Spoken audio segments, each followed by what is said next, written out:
gente! Eu sou a Patrícia Santana e hoje estou apresentando mais um podcast Mais Mulher e hoje eu tenho como convidada a advogada Janaína Matias Guilherme, que ela é especialista em Direito da Saúde Administrativo e Empresarial, que vamos falar hoje sobre planos de saúde e para dar embasamento temos também a doutora Fernanda Meirelles.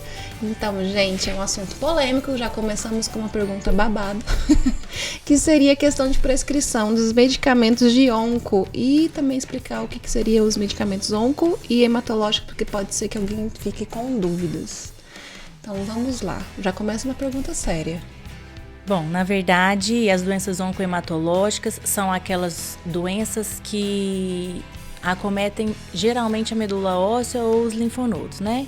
Então, como característica dessas doenças, temos as leucemias, os linfomas, os mielomas e mesmo na área da hematologia, a gente tem algumas doenças mais raras, como por exemplo, HPN, que é hemoglobinuria paroxística noturna, que pouca gente sabe que existe, a mielodisplasia e o próprio mieloma múltiplo, que é uma doença rara, né? E com relação à prescrição desses medicamentos, o que acontece é que muitas das vezes as medicações chegam fora do Brasil e elas demoram anos, às vezes 5 anos, às vezes 10 anos para serem aprovadas pela Anvisa para entrar para a gente poder prescrever, né? E houve uma mudança que a doutora Janaína vai poder falar melhor para a gente. Foi essa semana, né? Isso. E que vai impactar um pouco no acesso a essas medicações para esses pacientes que muitas das vezes têm doenças muito graves e com risco de vida. E aí, Jana, como é que funciona agora, depois dessa decisão dessa semana? Vamos falar como que estava um pouco antes. Recentemente, o Superior Tribunal de Justiça decidiu que os planos de saúde só são obrigados a fornecer aquilo que está no rol da ANS, que é a Agência Nacional de Saúde. Ou seja, o que não está no rol, o tratamento, o medicamento, plano não é obrigado, ponto final. O que significa uma situação grave para muitas pessoas que precisam de medicamentos que não estão no rol. Mas, recentemente, na verdade, essa semana, saiu um projeto de lei, foi aprovado no Senado, um projeto de lei extremamente positivo, alterando essa realidade. Ou seja, aqueles tratamentos que não estão no rol e que para o Brasil são considerados experimentais, o plano vai ter que fornecer, desde que esse paciente comprove que esse tratamento ele não é experimental, ele é, apesar da palavra do plano entender como experimental, esse tratamento tem eficácia. Tem a agência europeia, na agência americana, e aí ele é utilizado largamente em outros lugares, em função disso ele não é experimental. Então vai ficar essa discussão se é ou se não é experimental, ou seja, é uma lei extremamente positiva, mas que aguarda a sanção do presidente da República. Que tá nessa bagunça, então a gente estamos não aguardando sabe que o nosso presidente sancione essa lei, que vai ser positiva para muita gente que precisa. E tem previsão? Tá em pauta? Data? Nada, né? Que eu saiba, não há previsão ainda. Nada. E qual seria o papel do judiciário em relação a essas prescrições, essas discrepâncias ao acesso das medicações? Muitas vezes o plano nega um tratamento que está no rol da ANS, né? Até aqueles Acontece. que estão... Acontece. Ele discute que aquele tratamento não é o correto para aquela situação. Na verdade, o Superior Tribunal de Justiça definiu há tempos que o médico ele é soberano. Se o médico viu nessa decisão, se o médico viu que realmente o paciente precisa, é ele que define ponto final, é ele que faz o tratamento, é ele que determina que tratamento que tem que ser feito. Ele que acompanha, Isso. né? Então, assim, muitas vezes é preciso ingressar na justiça porque o plano negou aquilo que está no rol. Mas muitas vezes o plano nega, aí vamos falar que quase 100% das vezes, aquilo que não está no rol, né? E é indispensável que o paciente procure um advogado especialista em direito de saúde, que é uma área que não tem muitos profissionais e que é uma área que está mudando o tempo todo. Então, realmente, é importante que seja um profissional especialista, porque é uma área que tem que estar sempre estudando, tem que estar sempre atualizado. E ele vai procurar a justiça para poder conseguir esse medicamento, conseguir uma liminar, para que ele consiga esse tratamento o mais rápido possível. Porque muitas vezes, a doutora sabe disso, no caso, por exemplo, de um mieloma múltiplo, que é uma doença rara e muito grave, Esse medicamento, ele vai fazer a diferença entre a vida e a morte. Isso que eu ia perguntar, como é que fica você como médica, aquela frustração, quando você percebe que o plano de saúde que a pessoa está pagando há anos não está cumprindo o mínimo, de certa forma, né? Que é manter o paciente saudável, de certa forma. É frustrante para a gente enquanto profissional, principalmente porque muitas das vezes isso vai impactar no que a gente chama de sobrevida, né? No quanto aquele paciente vai viver, uma sobrevida global, quanto ele vai viver de um modo geral, ou até mesmo uma sobrevida que a gente chama de livre de progressão, sem a doença recair, certo? Então, assim, isso impacta no nosso tratamento. Mas o que a gente tem conseguido bastante é assim, você se embasar para poder fazer um relatório médico, sabe?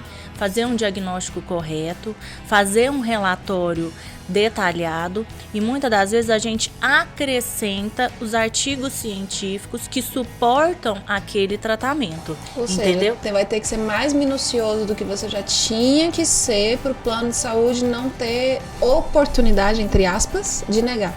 Isso. Entre aspas, né? Porque ainda nega.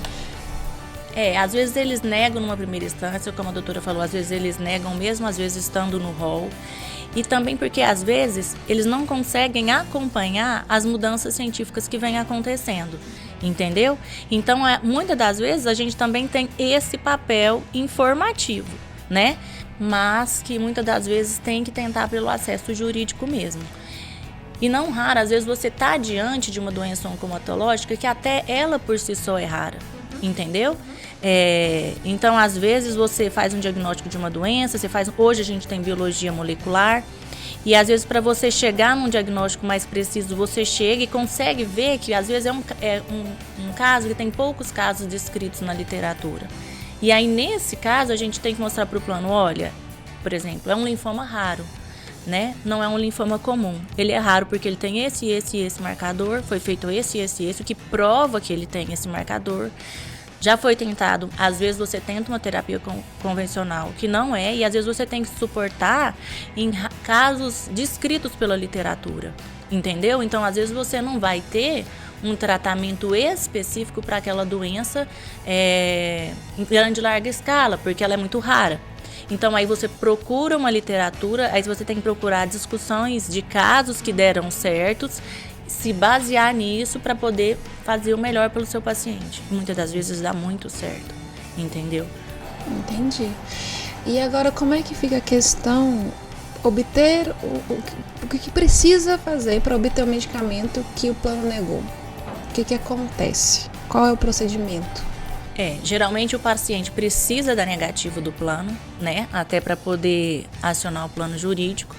E aí é isso que eu te falei. Ele pega a negativa, a gente faz um relatório médico detalhado. Então, pera. Primeiro você faz esse relatório que você prescreve o medicamento. Então, primeiro você prescreve para o plano negar, entre aspas. Depois você apresenta o relatório? Você prescreve, toda vez que você prescreve hoje para um relatório, para o plano de saúde, você tem que colocar a prescrição, o relatório médico e os exames que comprovam a doença do paciente. E aí, caso venha negativa... Aí o paciente tem o direito de acionar o advogado, aí ele pega a negativa do plano, o relatório, os artigos que a gente já enviou e aciona o advogado, que aí geralmente é mandado judicial, né? Ou às vezes o próprio plano volta atrás na decisão. Mas ele volta atrás de forma administrativa? Muitas vezes administrativamente. Quando vira processo, geralmente ele não volta atrás, ele vai até o final, brigando para não fornecer o medicamento. Tá aí a importância desse projeto de lei ser sancionado, sabe? Talvez o projeto seja sancionado e os planos continuem negando, mas eu acho que o número de negativas tende a diminuir, né? Mas aí fica aquela questão assim, tem a prescrição, foi feito o relatório médico, foi feita a negativa, aí a minha dúvida na questão de procedimento é, quando tem essa primeira negativa, você faz uma notificação extrajudicial não ou você adianta, já faz... Não adianta, a gente já ingressa na justiça. Já ingressa e briga. Sabe por quê, Patrícia? O que está em jogo é a vida de alguém. É isso o ponto. E tem doença que é extremamente agressiva e progressiva, não dá para esperar. Você paga o seu plano em dia, certinho, e muito caro, porque o plano de saúde está caro hoje em dia. Você paga certinho, ele não te forneceu. Você forneceu todos os tudo que ele precisava para decidir positivamente a seu favor. Ele não te forneceu, não dá mais para esperar, né? É a vida. Geralmente, nós estamos falando aqui de situações graves, né? Situações, a doutora é hematologista, lida com mieloma múltiplo, com leucemias, né? Doenças gravíssimas. Não dá para esperar, na maioria das vezes não dá. Então, é a justiça mesmo. Infelizmente, é a jurisdicionalização, que muitas pessoas falam mal, né? Vamos falar agora sobre essa questão de eu não consigo... Jurisdicionalização. Essa palavra é muito difícil para mim. Agora vamos nesse ponto. Qual média de demora desse processo? Ou a gente consegue, igual a doutora falou, e você está comentando, a gente consegue uma liminar? Não, essa o que liminar interessa é para manter a sobrevida da pessoa de forma confortável. Essa liminar é para o medicamento chegar na pessoa. Na pessoa. É para conseguir E aí começar. O que fica a descontinuação do a tratamento. Sentença, até o final. A continuação do tratamento, né? Para não ter mais essa negativa. É o direito de continuar o tratamento enquanto dele a pessoa precisar. Aí o processo pode durar anos, mas o que interessa para o paciente em termos de prazo é a liminar, que, por ser uma liminar, ela tem que sair em dias, em uma semana, por aí. Né? Ela tem que ser rápida. Né? Por isso que eu te falei que não dá para ficar esperando, vou ficar fazendo pedido, notificando, não. Negou, justiça.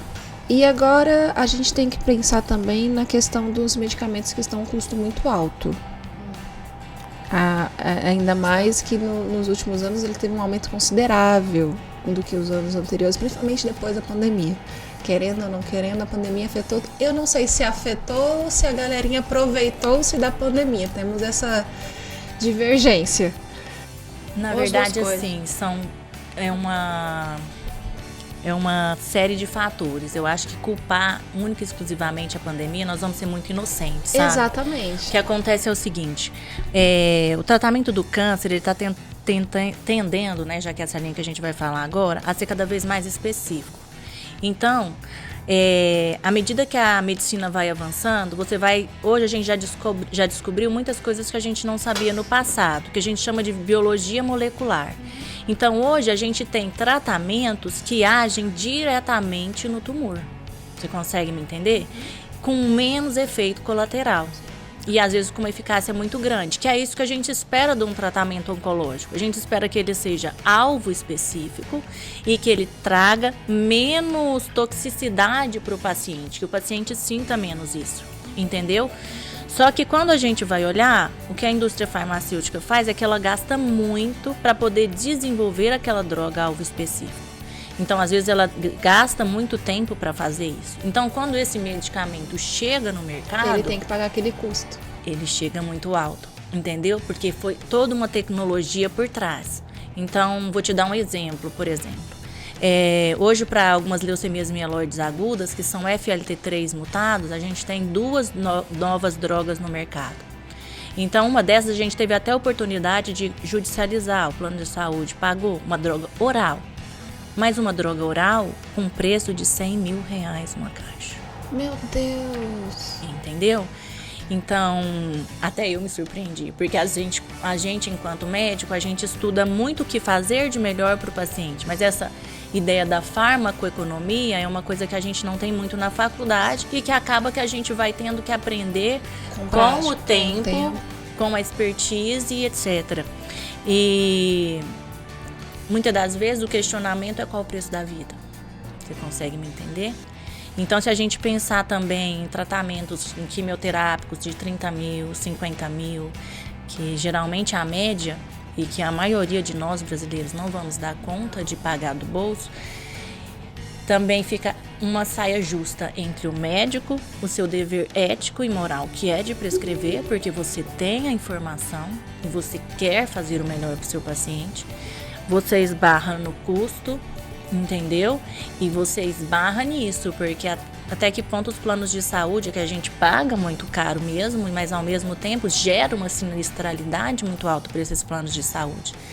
Então é uma conta que muitas das vezes não fecha, né? E que a gente esbarra nisso.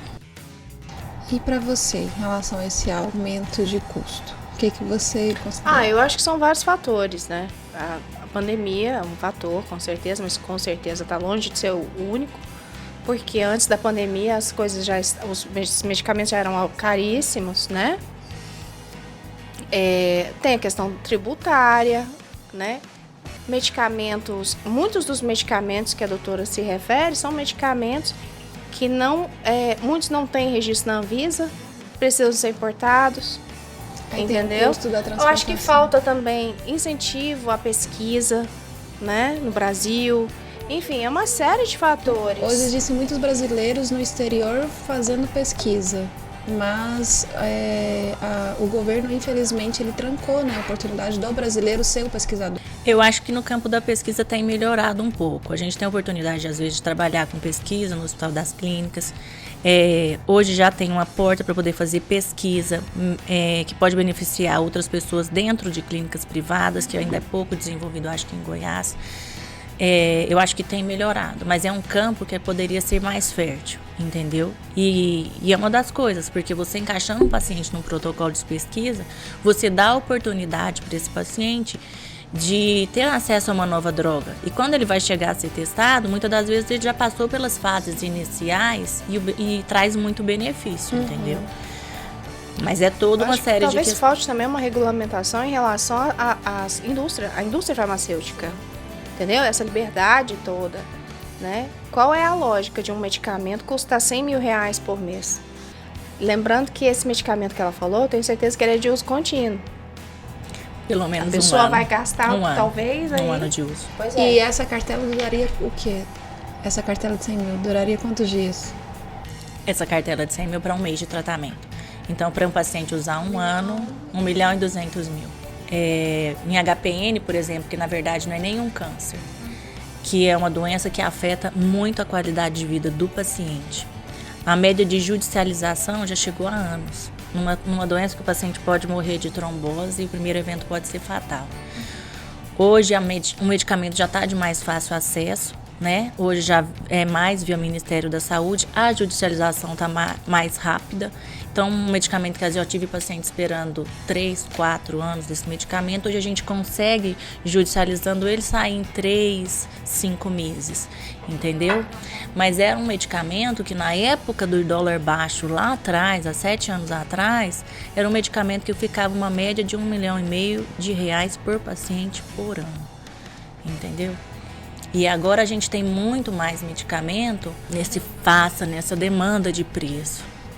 Tem aquela doença, a esclerose, ela.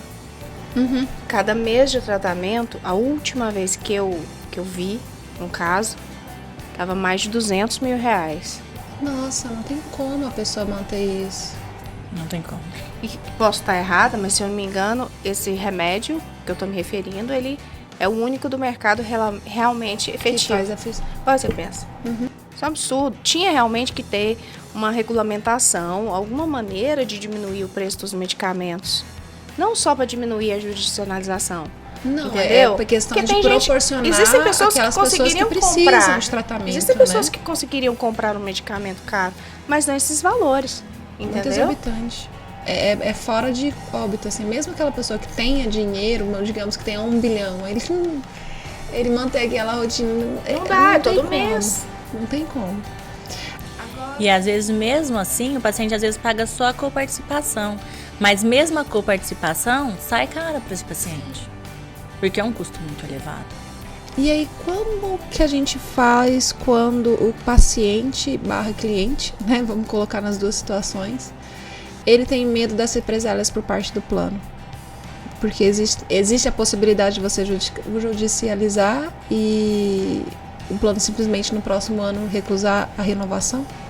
Olha, no meu caso, nunca aconteceu. Nem no meu. Muito pelo contrário. Muito pelo contrário. Já teve situações da gente ingressar e o plano ficar sabendo e começar a fornecer mais rápido, às vezes, do que a própria a liminar. O prazo da liminar, né? Eu acho que o plano sabe das obrigações dele, né? E ele sabe que... O que eu acho? Opinião, assim, de quem tá nessa área já há bastante tempo.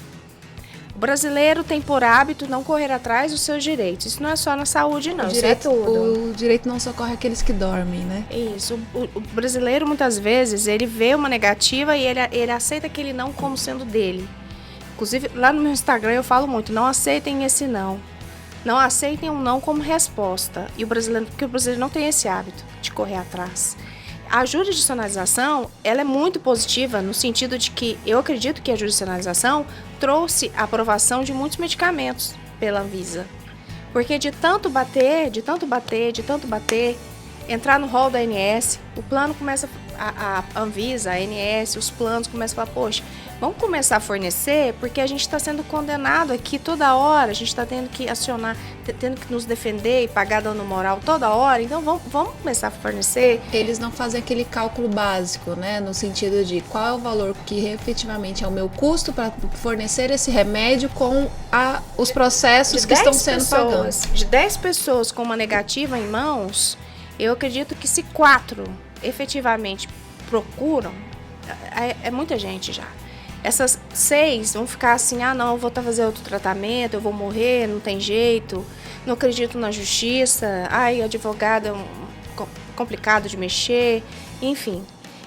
Então eu acho que o positivo mesmo é a pessoa aprender a correr atrás, pesquisar, procurar bons profissionais e correr atrás, porque é a vida, a gente não está falando de um carro que a gente está brigando, entendeu? Saúde a gente só tem uma. Então a gente tem que correr atrás dela, porque ela é um bem valioso, né? Durante todos os seus anos, tem algum paciente que te marcou? Tem muitos pacientes que me marcaram. Na verdade, eu acho que o hematologista, ele é marcado todo dia, né? A gente tá falando em termos de judicialização, vamos falar de uma coisa que marcou para o bem, assim. Eu tive um paciente que teve um linfoma muito raro, difícil de fazer o diagnóstico com o senhor, e não tinha um tratamento específico para ele. E aí a gente já estava começando a fizemos várias quimioterapias e nada, e ele tinha doença cometendo o corpo inteiro, sabe? Os 2 lados do tórax que a gente fala. E aí a gente falou, não tá dando nada certo, outros colegas viram que eu viajei, tive licença maternidade, e eu falei, gente, eu preciso procurar um tratamento realmente específico para esse paciente, porque não tá dando mais. E aí a gente teve a oportunidade de achar 3 artigos de relato de casos. Achei, na verdade, 4. E com, poucos casos descritos. Um com 2 pacientes, um com 1 paciente, um com 4 pacientes. E aí mostrando que uma droga, que na verdade era para um câncer de pulmão, tinha respondido muito bem em um medicamento oral. E aí eu virei para esse paciente e falei, olha, o senhor já fez tais e tais e tais linhas de tratamento, nenhuma delas respondeu. O senhor tem um linfoma raro. Eu já discuti o caso do senhor em São Paulo com colegas de outras instituições muito famosas e ninguém tem um consenso do que fazer para o senhor. Mas a gente tem esse remédio, tem esses relatos de casos. Eu, pessoalmente, nunca usei esse remédio, porque eu sempre falo para o paciente, eu sou sempre muito sincera com eles, né? Então, eu acho que o paciente ele tem que entender a doença que ele tem que saber o tratamento e ele tem que saber o que esperar. E eu falei, eu nunca manejei esse medicamento, mas a gente vai ter a oportunidade de usar e aprendermos juntos. E a droga tinha acabado de ser aprovada pela Anvisa, mas para o câncer de pulmão e não para o linfoma que ele tinha. Aí ele falou, o senhor está disposto? Estou disposto. Mandamos para o plano de saúde negou, judicializou, mandato judicial, começou a usar o remédio. E ele tinha doença muito grande. Aí foi muito difícil de manejar no começo, porque fazia muito distúrbio hidroeletrolítico. Então a gente teve acompanhamento também com o cardiologista. Tivemos que fazer algumas modificações nos hábitos de vida, até na água que ele bebia. E assim, a doença foi simplesmente sumindo. Hoje esse paciente tem 5 anos de tratamento. E o processo ainda rolava, volta e meia eles tinham que ir no juiz, mostrando o PET-CT, né, que é um exame que mostra a doença, que ele brilha onde tem a doença. E já tem 2 anos que o PET limpou. Então eu tenho esse paciente com linfoma raro, poucos casos descritos no mundo, a maioria com insucesso, que a gente teve oportunidade de entrar com uma droga oral, e ele vai ao meu consultório agora a cada 6 meses, perfeito, sem nenhum sintoma, lindo, vivendo a vida dele maravilhosamente bem. Então, e aí no decorrer do processo, a melhora dos PETs foi tão gritante, foi tão apaixonante, que o próprio plano de saúde, não posso falar, né? O próprio plano de saúde falou, não, pode ficar tranquilo, a gente vai continuar fornecendo a droga. Essa seria a minha pergunta. Estamos continuando a fornecer a droga. E foi colocado, eu não sei como foi, se foi amigável ou não, porque a gente não entende, a gente que é médico não entende muito bem dessa parte de processo, a gente entende o que precisa fazer, né? A gente entende para salvar a vida do paciente. Mas assim, como é que é a demanda judicial? Só sei que por fim, não, deu tudo certo, e hoje o plano de saúde liga para ele e fala, seu medicamento tá aqui, entendeu? E ele tá maravilhoso. Essa seria a minha pergunta pra Jana. Como é que fica quando o paciente está melhorando? Porque, querendo ou não, a gente não sabe quando o tratamento pode parar. No caso dele, é para sempre. Eu não posso parar o medicamento. O processo, a intenção é conseguir uma sentença judicial obrigando para sempre. Assim, para sempre, assim, quanto dele a pessoa precisar. Sim. Ele pode, se ele for melhorando, se o médico chegar à conclusão de que ele não precisa mais, a gente atravessa uma petição informando, né? E aí finda. Feliz. Sim, né? Mostrando que o medicamento foi tão bom que a pessoa melhorou. E a gente, enquanto médico, tem que ser sincero. A gente não vai mentir. A gente coloca o tratamento, a gente judicializa. Se o paciente vai bem, a gente tem que mostrar por A mais B que o tratamento vai bem. Se por algum motivo aquele tratamento ali não pode ser mais o mesmo, a gente, do mesmo jeito que faz um relatório para o juiz, esclarecendo o que precisa, a gente faz um relatório para o juiz, informando que não tem mais eficácia, ou informando que não é mais necessário, entendeu? E do mesmo jeito que a gente fala para o paciente, agora o seu advogado vai pedir, a gente fala, agora o seu advogado vai falar que não precisa mais. Sim, porque você analisou, porque querendo ou não, hoje, quem está na frente do paciente é o médico precisa decidir.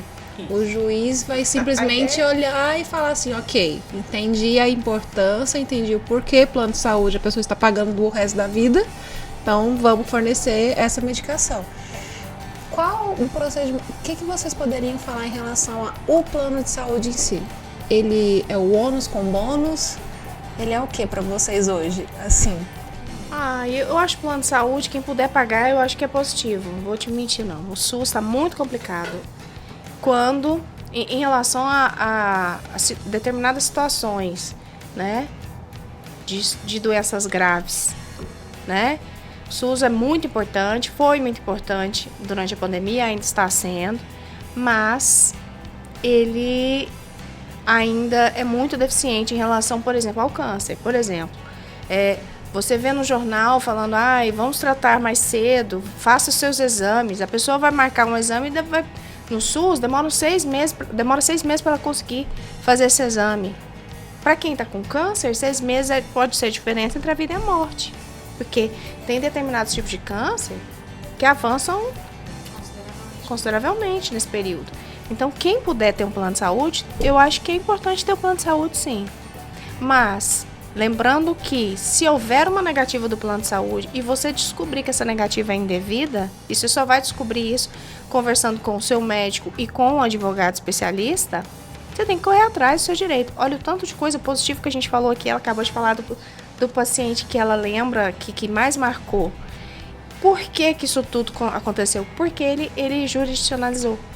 Se ele não tivesse falado assim, não vou mexer com a preguiça, ele talvez não estivesse aqui mais. E você? A minha situação é mais delicada por essa resposta, porque eu trabalho no SUS. Então, assim, de certa forma, eu defendo o SUS também, né? Vamos ter que marcar outro podcast para falar sobre o SUS. Isso. Assim, o plano de saúde, ele oferece mais agilidade, que é o que ela falou, entendeu? Então, você tem mais agilidade na resolução, porque o SUS, ele esbarra em vários entraves, né? Em vários entraves de governamental, em vários entraves de gestão. Tem épocas que a gente tem mais dificuldade, tem épocas que a gente tem menos. Mas, então, assim, o plano de saúde, ele facilita muita coisa. Então, quem tem condição de pagar, é um acesso mais rápido. Ele pode escolher o médico que ele quer, ele pode escolher aonde ele quer ser tratado, né? Até porque a maioria dos planos de saúde te oferece isso. Então, assim, o plano de saúde te dá até esse poder de escolha. Então, é o que eu falo muitas das vezes, porque eu trabalho no Hospital das Clínicas, né? Então, eu falo pro residente, olha, esse paciente, ele só tem agente de opção. Então, nós temos que tratá-lo muito bem. Mas hoje eu devo ser uma das pessoas que mais judicializa droga no estado. Eu penso que os juízes devem olhar meu nome e falar assim, não aguento mais dessa Fernanda, né? Porque eu faço ambulatório de mieloma no Hospital das Clínicas, eu faço um ambulatório só de doenças raras e muitas delas não são contempladas. E aí é uma outra via, né? Uma via de advogado direto, é a via DPU, e aí vai dar um outro podcast, e aí eu posso te falar de 10 anos de experiência de SUS. Mas o que eu quero te dizer é que mesmo no SUS, aqui em Goiás, nós somos muito beneficiados. A gente ainda consegue judicializar muita coisa e consegue ajudar muita gente. Que maravilha. Só que se a gente for falar em termos de agilidade, em termos de escolha, quem é o médico que vai me tratar, qual é o hospital que eu quero internar, a agilidade do processo, infelizmente, se a gente for falar, fica falho no SUS. Não que não tenha, sim, tem, mas a gente tem vários entraves, que muitas das vezes não é só o profissional médico, né? Não basta eu querer. Tem toda uma questão de regulação, a regulação do SUS aqui no estado mudou de novo. Então, o plano de saúde, ele oferece essa agilidade, comodidade, de certa forma, tranquilidade, né? Bom, gente, como o nosso tempo está um pouquinho curto, eu já faço meu convite para vocês falarem sobre SUS nos próximos podcasts. Pode ser? Pode, claro. E eu agradeço o convite. Eu percebi depois que eu não deixei nem vocês falarem oi, né, na hora de entrar. Desculpa, é que eu estava empolgada com o tema. Então eu agradeço o convite, agradeço muito mesmo. E Jana, muito obrigada por ter me apresentado a doutora Fernanda. E a gente se encontra todos os dias nas conversas. Doutora Fernanda, foi um prazer te conhecer. Igualmente.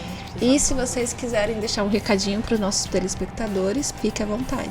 Bom, gente, o assunto aqui é saúde. Então vamos dar um recado para tanto para quem trata através de plano, quanto para quem não tem condição de ter um plano e se trata pelo SUS. Se você precisar ou conhecer que alguém que precise de um medicamento, de um tratamento para uma doença complicada, para uma doença rara, corra atrás dos seus direitos. Procure saber se o não do SUS ou o não do plano, ele é devido, ele é lícito. E não aceite um não como resposta, porque a vida ela é só uma, enquanto não houver uma prova em contrário.